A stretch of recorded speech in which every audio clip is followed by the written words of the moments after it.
美国的哈佛大学和北卡罗来纳大学控告讲，有人认为因对无共种族的学生有无共款的录取标准。亚洲血统的学生是认为讲，敢是这批火色水影响到录取的标准呢？落尾这最高法院第29认定，和少数族群有优势本身就是种歧视，裁定违宪。Today's decision has started a new chapter in the saga of the history of Asian Americans in this country. It marks the promise of a new beginning, a resurgence of the principles of the American dream, and a return to the egalitarian principles for all in this shining city on a hill.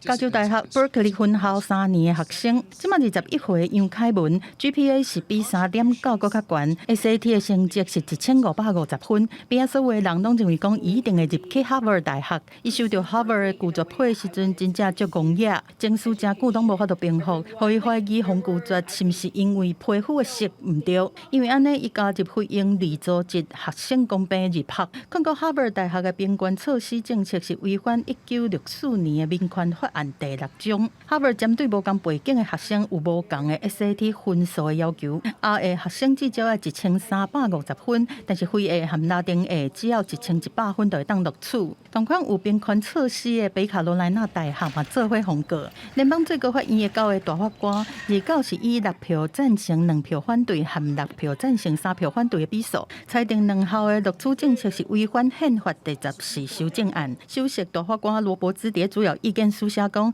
真侪大学的做法已经对颠倒边行伤远，用唔对的方法摕到结论，一个人身份的刺金少，唔是真正挑战建立机能，而是传承经验，说是因为因皮肤的色，宪法袂吞准这种选择。最高法院的第一个非裔女法官是自由派投反对票的杰克森，伊伫无共意见书内面写讲，最高法院的裁决互种族关系变甲搁较歹，唔是变好。伊讲多数意见权的逻辑是一种多角心态，希望讲避免伫招生过程考虑到种族，因为种族主义就会结束。对这总统拜登讲，其实伫美国共管是存在，佮讲最高法院唔是一个正常的法院。The court has effectively ended affirmative action in college admissions,